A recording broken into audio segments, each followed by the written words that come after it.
Ayan. May isa tayong ano dito, vlog, Goresu Reviews, yung nakatalikod na yan. Simulan na natin ng walking tour. Ayoko din. At night. Dito sa Haarlem, Netherlands. This is 40 minutes away from the airport? Yeah. Or 15 minutes away from the central. Yan.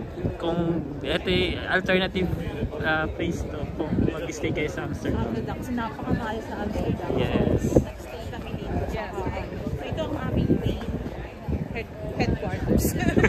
Ayan. Ayan natin siya magsalita. Ayan. Goresu Reviews, please subscribe.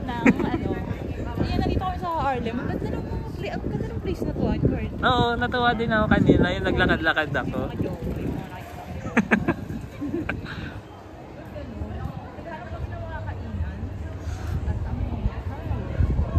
Ano? Namumulubi na tayo talaga dito. Day 1 pa lang. Day 1 pa lang. Ano? Pero may nakita akong mga supermarket. Baka pwede tayo mabuhay doon sa mga susunod na araw. Ganda ng mga architecture. Gusto na kami sa architecture. True. Ayan. Dito yung perya.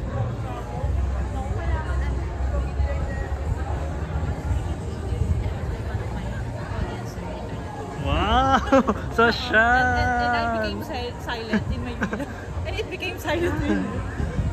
Ayan, ang kulay-kulay dito sa gabi at napaka-live.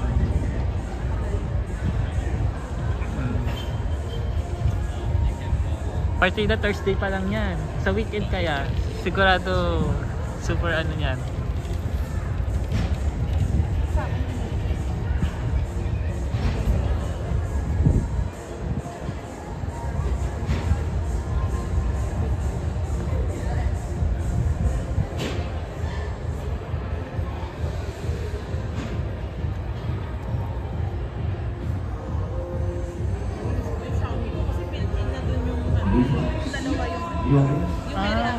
Tapos yan, nag-install ka pa niya. Nag-install ko pa, tapos pang may limit siya. Hindi pwedeng mahaba.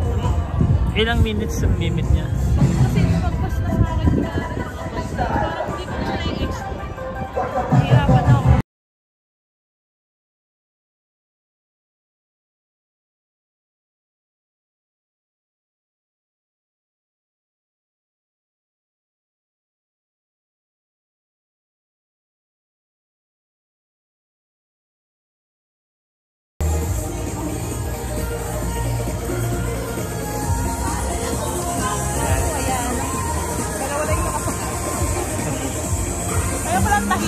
Hello.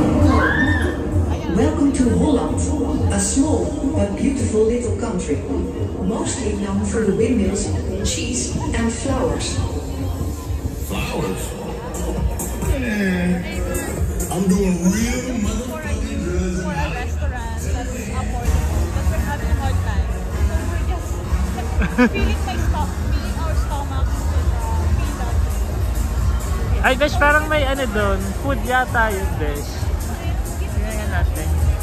Baka ito na yung ano. Hindi ko nakita to kanina. Tapos pala pwede ako ng tripod. Tripod.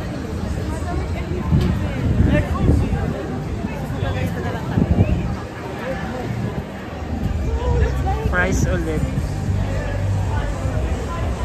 Ayan. Ito yung abot kaya natin.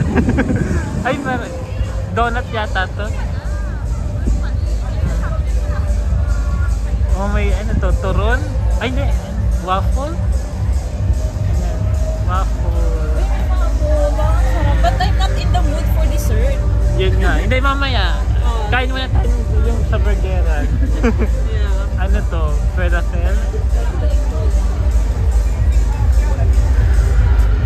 Yan.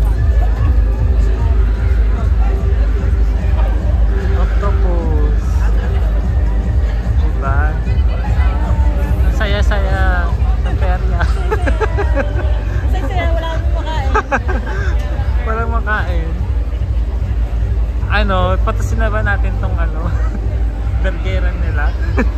Wala na tayong ano eh. Wala na mura eh.